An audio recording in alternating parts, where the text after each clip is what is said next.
नमस्ते श्रोताओं, प्रस्तुत है मालती जोशी जी की कहानी शापित शैशव का भाग 2। उस दिन घर में कथा थी। रामधन का ही आग्रह था कि शादी के उपलक्ष्य में और कुछ नहीं तो एक कथा ही हो जाए। उसने खुद बोल रखा था कि साहब का घर बस जाएगा तो कथा करवाऊंगा। उसके संकल्प का मान तो रखना ही था। बड़े उत्साह से मैंने सारी तैयारी की। इस घर में हालांकि कोई वातावरण नहीं था, पर माँ के यहाँ तो नित्य पूजा पाठ की परंपरा थी। सुबह शाम ठाकुर जी की आरती होती थी। धूप अगरबत्ती की महक से सारा घर सुवासित हो जाता था। मंत्रोच्चार से एक मंगलमय पवित्र वातावरण की सृष्टि होती थी। अपने उस परिवेश को उस दिन के लिए मैंने इस घर में भी जीवित कर लिया। बड़े मनोयोग से पूजा स्थल को सजाया संवारा, सुंदर अल्पना से अलंकृत किया। माँ जी की अलमारी से पूजा के सारे उपकरण निकालकर उन्हें चमकाया। बड़े उत्साह से प्रसाद बनाया। विधि विधान से पूजा हुई, कथा बाची गई। और जब आरती का समय आया, पता नहीं क्यों मुझे दुर्बुद्धि हुई और मैंने लक्ष्मी से कहा, बिटिया को आवाज़ दे दो, आरती हो रही है।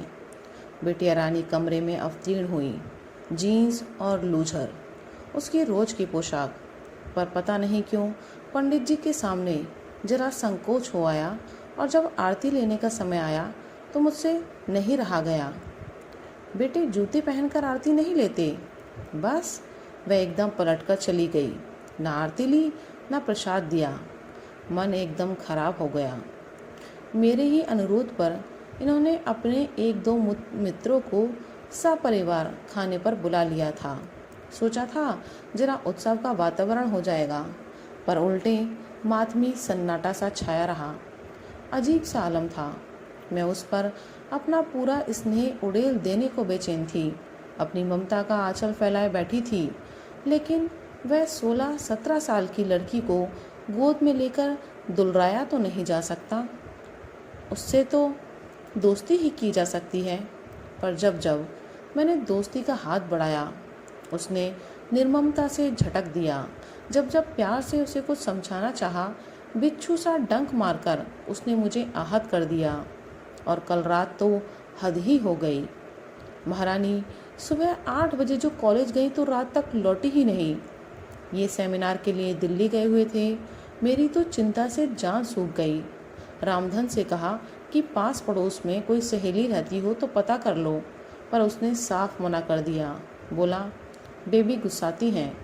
उसने तो फ़ोन करने से भी मना किया था, पर मेरा मन नहीं माना और मैंने मेज पर यहाँ वहाँ लिखे नंबरों को घुमा दिया। 2 जगह तो कुछ पता नहीं चला, पर तीसरी ने बताया कि शायद मैच खेलने गई है, आप इस नंबर पर पता कर लें। नीलम के यहाँ उसकी मम्मी मिली। उन्होंने बताया कि लड़कियाँ खेलने गई हैं, लौटने में देर हो सकती है। चिंता की कोई बात नहीं है, उनका कोच साथ में है। अगर बहुत रात को लौटेंगी तो पारुल को वे अपने यहाँ सुला लेंगी। मैंने उन्हें धन्यवाद देकर फ़ोन रख दिया। संकोच के मारे यह नहीं पूछा कि क्या खेलने गई हैं और कहाँ गई हैं। एक माँ को इतना तो मालूम होना चाहिए। वैसे इतने दिनों में मैं यह तो जान गई थी कि पारुल टेबल टेनिस खेलती है और अपने कॉलेज को रिप्रेजेंट करती है।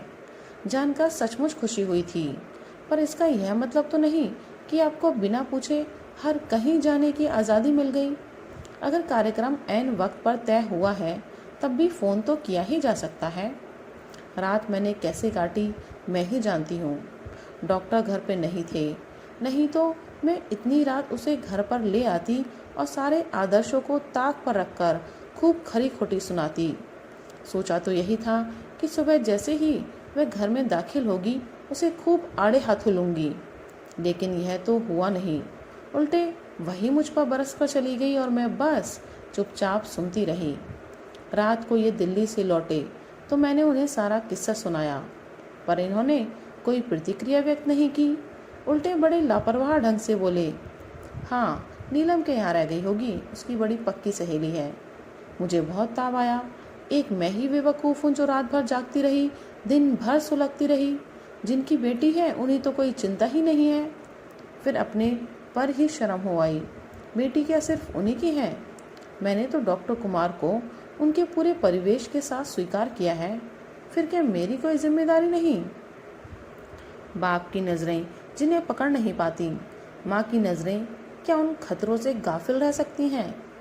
सुबह फिर मैंने एक निश्चय कर ही लिया था। पतिदेव को रोज की तरह चाय नाश्ता देकर हॉस्पिटल भेज देने के बाद मैं फुर्सत में थी। पारुल कॉलेज के लिए तैयार हो रही थी। लक्ष्मी अभी आई नहीं थी।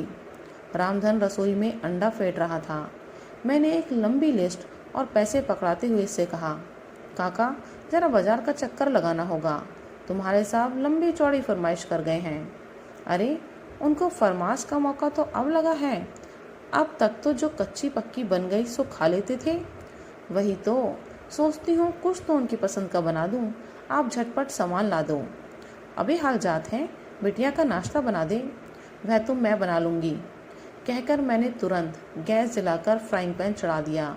अब अंडे का कटोरा मेरे हवाले करने के सिवा उसके पास कोई चारा ही नहीं रहा। बेचारा चुपचाप झोला उठाकर चला गया। अब मैदान साफ था। धावा बोलने का यही सुनहरा मौका था। मत चूके चौहान, मैंने अपने आप से कहा और इष्ट देव का जाप करते हुए दरवाजे पर नॉक किया। खुला है, वह हमेशा की तरह चीखी। नाश्ते की सजी हुई ट्रे लेकर मैंने कमरे में प्रवेश किया। वह ड्रेसिंग टेबल के सामने खड़ी थी। शीशे में मेरा प्रतिबिंब देखते ही चौंक पड़ी। आप? हाँ। नाश्ते की ट्रे छोटी टेबल पर रखते हुए मैंने सहज स्वर में कहा, रामधन जरा जरूरी काम से बाहर गया है। मैंने ऑमलेट बनाने की कोशिश की है, देखना जरा ठीक से बना तो है ना? वह तुनक कर बोली, आपने क्यों तकलीफ की?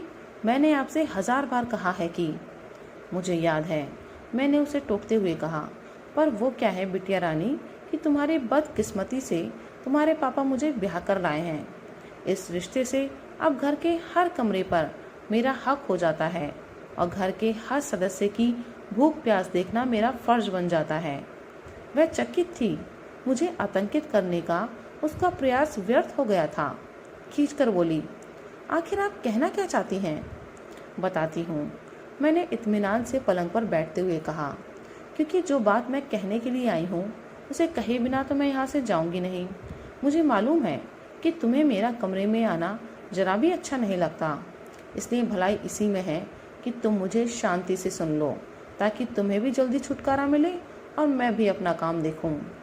क्षोभ, आश्चर्य और हताशा के मिले जुले भाव चेहरे पर लिए मैं सामने वाली कुर्सी पर धम से बैठ गई। बोलिए, यह हुई ना बात, तो अब सुनो। कल तुम गुस्से में थी, मैं भी नौकरों के सामने तमाशा नहीं करना चाहती थी, लेकिन आज एक बात ध्यान से सुन लो। जब भी तुम्हें कहीं बाहर जाना हो या आने में देरी की संभावना हो, घर पर बताकर जाया करो। अगर समय पर प्रोग्राम बने तो फ़ोन कर दिया करो। परसों वाला किस्सा दोबारा रिपीट ना हो। यह आपका हुक्म है, ऐसा ही समझ लो। मैं हुक्म मानने की आदी नहीं हूँ। मानना पड़ता है पारुल, तुम तो हॉस्टल में रह चुकी हो, जानती हो वहाँ भी एक डिसिप्लिन होता है। फिर यह तो घर है। घर है तभी तो, यहाँ तो आज़ादी से रहने दीजिए। आज़ादी का मतलब स्वच्छंदता नहीं होता बेटे। घर में तो अनुशासन बेहद ज़रूरी है। हॉस्टल में तो एक वार्डन होता है, परंतु घर में तो हम स्वयं ही अपने नियामक होते हैं। क्यों, घर में आप हैं तो?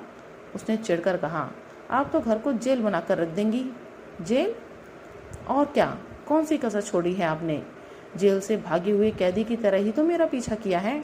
पता नहीं कितनों को फ़ोन किया था उस रात। इससे तो अच्छा था पुलिस में रिपोर्ट दर्ज करा देती। उफ, मुझे तो अपनी फ्रेंड्स के सामने आंखें उठाते शर्म आ रही थी। कहते कहते सचमुच वह रुआसी हो गई थी। कमाल है पारुल, तुम्हें इसलिए शर्म आ रही थी कि हमने तुम्हारी खोज खबर ली, तुम्हारा पता ठिकाना जानने की कोशिश की। अगर हम तुम्हारी ओर से लापरवाह होकर बैठ जाते तो तुम्हें अच्छा लगता? इससे क्या तुम्हारी इज्जत बढ़ जाती? नहीं बेटे, इससे इज्जत बढ़ती नहीं घटती है। शर्म की बात यह नहीं कि घर पर किसी को तुम्हारी फिक्र नहीं है। शर्म की बात तो तब होती जब तुम दिन भर गायब रहती और कोई तुम्हें तलाश न करता। तुम इतनी फालतू नहीं हो पारुल, तुम इस घर की लाडली बिटिया हो। अच्छा खैर, अब नाश्ता कर लो। उस दिन नाश्ता अनछुआ ही रह गया। लक्ष्मी ने ट्रे मेरे सामने रखकर बड़ी अर्थपूर्ण दृष्टि से मुझे देखा। मैंने कोई लिफ्ट नहीं दी और लापरवाही से कहा, आज मैंने बनाया था ना, अच्छा नहीं बना होगा, कोई बात नहीं, कैंटीन में खा लेगी, वहाँ तो सब चीज़ें मिलती हैं। आलोचना का इतना अच्छा मौका हाथ से निकल जाने पर लक्ष्मी उदास हो गई। फिर बड़ी देर तक रामधन के साथ खुसर खुसर होती रही। शायद रामधन ने बताया भी हो कि आज बहू जी ने ज़बरदस्ती अपने हाथ का नाश्ता खिलाना चाहा था, तभी बेबी भूखी चली गई। जो भी हो, 4-5 दिन तक वह यूं ही अनमनी बनी रही। खाना भी ऐसा वैसा ही खाती रही। रामधन मनुहार भी करता रहा। मैंने न ध्यान दिया न मनाने की कोशिश की। मैं वह सीमा पार कर चुकी थी। अब पहल उसे ही करनी थी। मैं केवल प्रतीक्षा कर रही थी, एकदम तटस्थ भाव से। पर मेरी यह तटस्थता कितनी सतही थी इसका शीघ्र ही पता चल गया।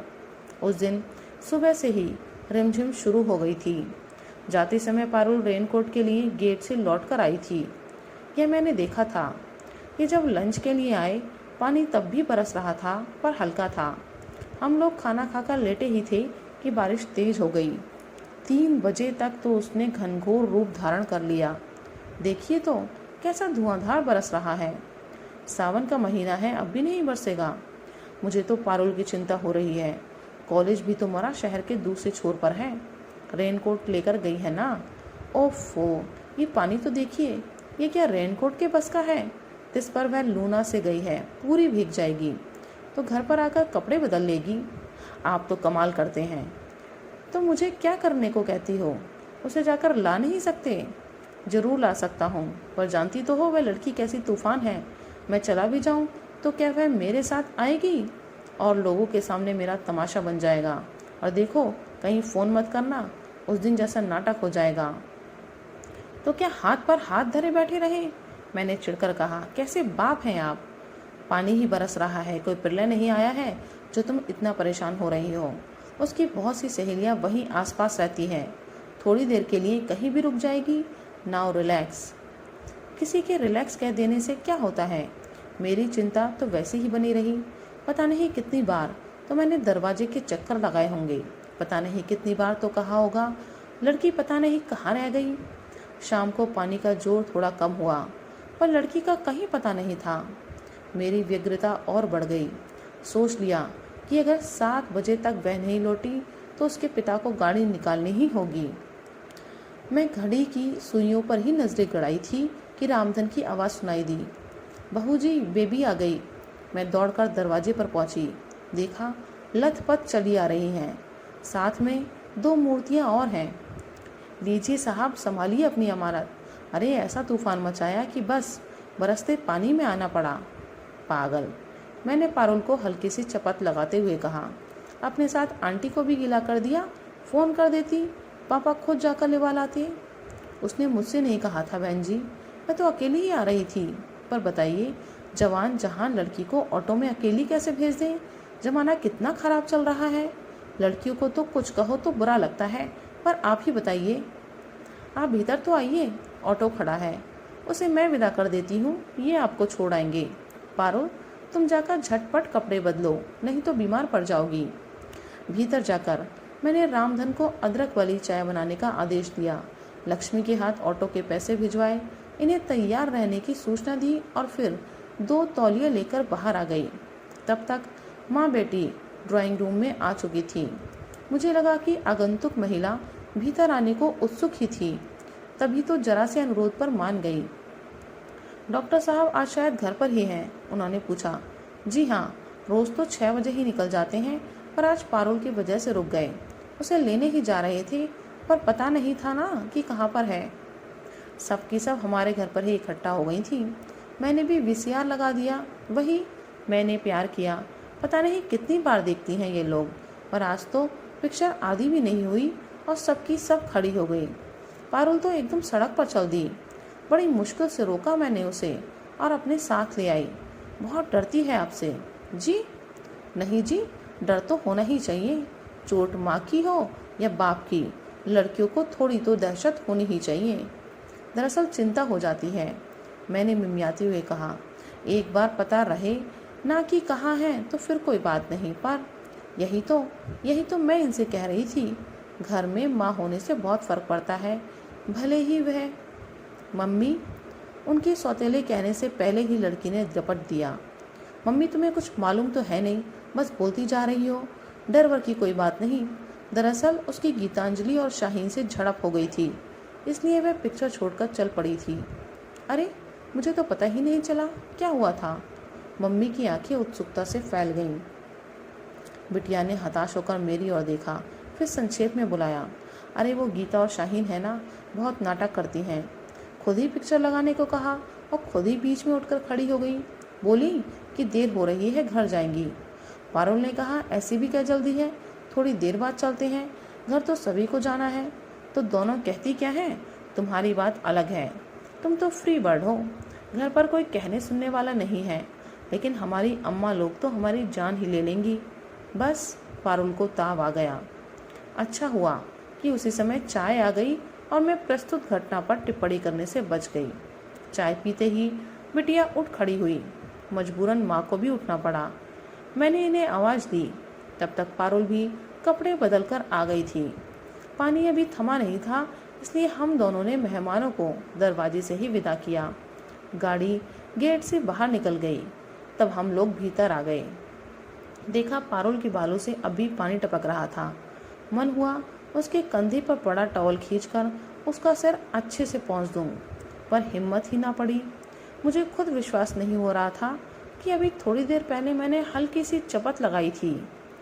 शायद वह मेरा अतिशय व्यग्रता का परिणाम था। बाल ठीक से सुखा लो पारुल, नहीं तो जुकाम हो जाएगा।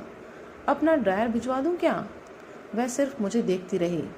अच्छा, पहले गर्मा गर्म चाय तो पी लो, काका ने अदरक डालकर बढ़िया चाय बनाई है। चाय मैं कमरे में पी लूँगी, उसने मेरे हाथ से कप लेते हुए कहा।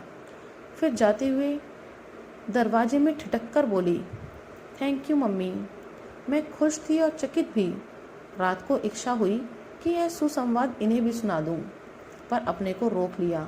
क्या पता यह उपलब्धि क्षणिक ही हो, हम खुद समझ नहीं पाते, पर हमारे अवचेतन में एक अदृश्य कंप्यूटर लगा होता है जो अपने आसपास की आवाज़ों को नोट करता रहता है। उसमें जरा भी व्यतिक्रम हो जाए तो मन चौंक उठता है। उस दिन ऐसा ही हुआ। सुबह 10 बजे लूना की चिर परिचित आवाज़ कानों में नहीं पड़ी तो मन बेचैन हो उठा। फिर सोचा, मैं भी कैसी बेवकूफ़ हूँ, लूना तो कल घर आई ही नहीं। किचन में जाकर रामधन से कहा, काका बेबी तैयार हो जाए तो ऑटो ले आना, लूना घर पर नहीं है। बेबी तो शायद कॉलेज नहीं जा रही। क्यों, तबीयत खराब है क्या? क्या पता, पड़ी तो है। नाश्ता किया था? हाँ, थोड़ा मोड़ा। मैं पलटकर उसके कमरे की ओर चल दी, पर रास्ते में ही ठिठक गई। मेरा कमरे में जाना उसे पसंद आएगा? झिड़क तो ना देगी? पर अब बीच रास्ते में से लौटूंगी तो नौकरों के उपहास का पात्र बनूंगी। पारुल, मैंने नॉक नहीं किया, जी कड़ा करके सीधे कमरे में ही दाखिल हो गई। तुम्हारी तबीयत तो ठीक है ना? आज कॉलेज नहीं गई? इसी से पूछा। मैंने अपना अनधिकार चेष्टा की सफाई देते हुए कहा। मुझे लगा कि अब वह कहेगी नहीं गई तो आपसे मतलब, पर वैसा नहीं हुआ। क्षीण स्वर में बोली, यूं ही नहीं गई, सिर जरा भारी सा लग रहा था ना, आज सोचा छुट्टी ही सही। सिर तो भारी होगा ही, कल कितना भीग गई थी तुम, रात को याद ही नहीं रहा। पापा से एक आध गोली ले लेती तो ठीक रहता। वैसे गोली लेने से भी कोई फर्क नहीं पड़ता, जुकाम तो अपना मियाद पूरी करके ही पिंड छोड़ता है। हाँ, दवाई लेने से थोड़ा रिलीफ ज़रूर हो जाता है।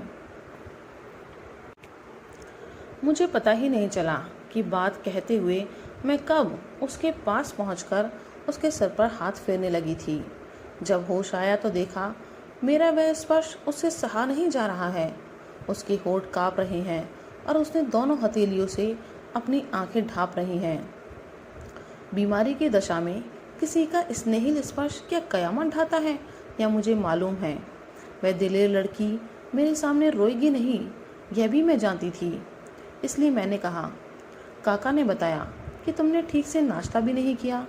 देखो, मैं अभी फर्स्ट क्लास कॉफ़ी बनाकर लाती हूँ, पीते ही तुम्हारी सुस्ती उड़न छू हो जाएगी। मैंने जानबूझकर किचन में काफ़ी देर लगा दी। उसका सुबह का नाश्ता एक तरह से अनछुआ ही पड़ा था। मैंने साबूदाने के पापड़ और आलू के चिप्स तले, थोड़े से मखाने भी घी में भुने और फिर कॉफ़ी के साथ सारा सरंजाम लेकर उसके कमरे में गई तो बिस्तर खाली था। मेरा अंदाज़ा सही था। जब वह बाथरूम से निकली तो उसका चेहरा और आंखें दोनों धुले धुले से थे। थैंक यू मम्मी, उसने कप हाथ में लेते हुए कहा। मन हुआ कि उससे कहूँ, माँ को ये बार बार धन्यवाद नहीं देते, पर अपने को रोक लिया। मम्मी कह देने से ही कोई माँ नहीं हो जाती। जिस दिन वह मन से मुझे माँ कहकर स्वीकार करेगी, औपचारिकता की यह दीवार अपने आप टूट जाएगी। रामधन काका गाड़ी चला लेते हैं ना? हाँ, क्यों? तुम एक चिट्ठी लिख कर दे दो तो वे गाड़ी उठा लाएंगे। वैसे नीलम की मम्मी उन्हें पहचानती तो होंगी ना? लेकिन नीलम के यहाँ क्यों जाएंगे? गाड़ी तो छाया के यहाँ है। तो कल जो आई थी वह छाया थी। और क्या, उसी का घर तो कॉलेज के पास पड़ता है, इसलिए गाड़ी वहाँ रख देती हूँ। वह तो बेचारी बहुत अच्छी है, पर उसकी mummy, she is such a bore. और उन्हें अपने नीलम की मम्मी समझ लिया। ओह नो, नीलम सुनेगी तो सर पीट लेगी। तुम्हारे पापा भी सिर पीट रहे थे, कह रहे थे कि कहाँ फंसा दिया मुझे। पूरे रास्ते वो 1 मिनट को भी चुप नहीं हुई। बेचारे, उनकी तो औरतों की बकझक सुनने की आदत भी छूट गई है। उनके लिए तो अच्छा खासा ओवरडोज हो गया होगा। बात जरा सी थी, पर हम दोनों हंसी से लोटपोट हो गई। मेरे तो गले में फंदा ही पड़ गया। इस घर में आने के बाद पहली बार मैं इतना खुलकर हंसी थी। पारुल को भी मैंने पहली बार हंसते हुए देखा था। लगा ये हंसी हमारी छाती में पता नहीं कब से जमी हुई थी। गलती मेरी ही थी। हंसी का दौर थमते ही उसने कहा, मुझे ठीक से इंट्रोड्यूस करवाना था, पर मेरा मूड उस समय इतना ऑफ हो रहा था। हाँ, नीलम ने, मेरा मतलब कि छाया ने बताया था। वह चुप रही, पर उसकी मम्मी क्या समझी पता है? उन्हें लगा कि तुम मेरे डर से जल्दी घर भाग रही हो। ओह गॉड, शी इज़ इम्पॉसिबल। मैं एकदम गंभीर हो आई। सोचा, जो बात मन में इतने दिनों से घुमड़ रही है उसे कह डालने का यही मौका है। हम दोनों के बीच ऐसे तरल क्षण पता नहीं फिर आए कि नहीं। पारुल, एक बात कहूँ? मेरे संजीदा अंदाज पर वह चौंक पड़ी। बहुत दिनों से तुमसे यह बात कहना चाह रही थी पारुल, कि मुझ में और जो भी दुर्गुण हो, मैं डरने की चीज़ नहीं हूँ। मुझसे तुम्हें कभी कोई खतरा नहीं है। आप छाया की मम्मी को इतना सीरियसली लेने लगी तो हो चुका। तुम गलत समझ रही हो। छाया की मम्मी ने तो बस इतना किया है कि मुझे अपनी बात कहने का मौका दिया है। तुम अपना यह डर मन से एकदम निकाल दो कि मैं तुम्हारी किसी चीज़ में हिस्सा बटाने आई हूँ। जायदाद का मुझे लोभ नहीं है। मुझे तो एक घर, एक जीवन साथी की तलाश थी, वह मुझे मिल गया। साथ ही एक प्यारी सी बिटिया भी मिल गई। अब मुझे कुछ नहीं चाहिए। इत्मीनान रखो, मैं तुमसे तुम्हारे पापा का प्यार भी नहीं छीनूंगी, बल्कि मैं तो अपने हिस्से का प्यार भी तुम्हें देना चाहती हूँ। वह कुछ देर तक एकटक मुझे देखती रही, फिर धीरे से बोली, जायदाद की बातें तो मैं समझती नहीं। जहाँ तक पापा के प्यार का सवाल है, आप सारा का सारा ले सकती हैं। उसमें मेरा कभी हिस्सा रहा ही नहीं। मैं तो स्तब्ध रह गई। इतनी छोटी सी लड़की और कितनी बड़ी बात कह गई। कितनी बड़ी और कितनी कड़वी। बेटे, मैंने उसे सहलाते हुए कहा, प्यार जताना भी एक कला है जो सबको नहीं आती। खासकर पुरुष तो इस मामले में बहुत ही इंट्रोवर्ट होते हैं। अपने प्यार का प्रदर्शन करना उनके लिए बहुत कठिन होता है। क्या इसलिए उनके प्यार पर शक करना चाहिए? अगर वे गुस्सा जता सकते हैं तो प्यार जताने से परहेज क्यों करते हैं? प्लीज़ मम्मी, आप उनकी वकालत मत कीजिए। उन्हें मैं आपसे बहुत पहले से जानती हूँ, उन्हें भी और उनके सब चहेतों को भी। इस घर में मुझे जितना प्यार, जितनी नफरत मिली है, सब मेरे मन में दर्ज है। वक्त आने पर मैं सबका हिसाब बराबर करूँगी। आवेश से तमतमाया उसका वह चेहरा देखकर मुझे दहशत सी होने लगी। इतनी सी बच्ची उम्र में इतना विष, अच्छा नहीं लगा। पारुल की हम उम्र अपनी भांजी और भतीजे याद आई, जो तितली की तरह उड़ती फिरती हैं। जीवन का कोई सुख दुख उन्हें ज़्यादा देर तक व्यापता नहीं। और यह लड़की, कितनी गांठें हैं इसके मन में। सहज स्नेह से वंचित बचपन इसे एकदम खुकार बना गया है। प्यार तो मुझे बस एक ही ने किया था। उसने जैसे अपने आप से कहा, वही थी जिसने मुझे ममता का अर्थ समझाया, पर लोगों से वह भी तो नहीं देखा गया। मृत्यु पर तो किसी का वश नहीं है ना पारुल। मैं अपनी माँ की बात नहीं कर रही, वह तुनक कर बोली। उनके प्यार का तो स्वाद भी मुझे याद नहीं, मैं तो दिद्दा की बात कर रही हूँ। दिद्दा? हाँ, मेरी आया थी वह, पर मेरे लिए तो माँ ही थी। उसने मेरे लिए वह सब कुछ किया जो एक माँ अपने बच्चे के लिए करती है। मेरी पूरी दुनिया थी दिद्दा, मेरी ढाल थी, मेरा कवच थी। उसके रहते कोई मेरी तरफ आंख उठाकर भी नहीं देख सकता था। फिर वह चली क्यों गई? वह क्यों जाती? परम पूजनीय दादी जी को फूटी आंख नहीं सुहाती थी ना, इसलिए बीमारी के बहाने उसे निकाल बाहर किया। कितनी बड़ी थी तुम उस समय? यही कोई 8 साल की। दिद्दा को भेज तो दिया, पर दादी से क्या कुछ संभलता। मुझे फिर उठाकर नानी के यहाँ पटकाए। नानी बेचारी तो बिस्तर से लगी थी। घर में मामी का राज था। उन्होंने सुबह शाम जली कटी सुनाकर मेरा खून सुखा डाला। फिर साल भर बाद वापस छोड़ गई कि हमारे बस का नहीं। फिर बुआ जी का आगमन हुआ। आप बुआ जी से मिली हैं? नहीं तो जरूर मिलिएगा, जी खुश हो जाएगा। दादी की 2 कॉपी हैं। उन्हें तो लगा शायद उन्हें रिमांड होम का गार्डन बनाकर भेज दिया हो। आते ही शुरू हो गई। 6 महीने में मैं भी तंग आ गई। दादी से भी देखा नहीं गया। बोली, लड़की को उठाकर हॉस्टल में डाल दो। पापा तो ठहरे श्रवण कुमार, माँ की बात टालने का सवाल ही नहीं था। कितनी बड़ी थी तुम तब? 12वां चल रहा था। घर छोड़ने का दुख तो क्या होता। हाँ, हॉस्टल की सख्ती रास नहीं आई कुछ दिन, फिर आदत पड़ गई। लेकिन जैसे ही पापा श्री को पता चला कि इसे हॉस्टल लाइफ रास आ गई है, घर ले आए। आप कहती हैं कि वे मुझे प्यार करते हैं, तो ये एक बार उन्होंने पूछा तो होता कि निक्की, तुम्हें क्या अच्छा लगता है, किसके पास रहना चाहोगी, कहाँ रहोगी।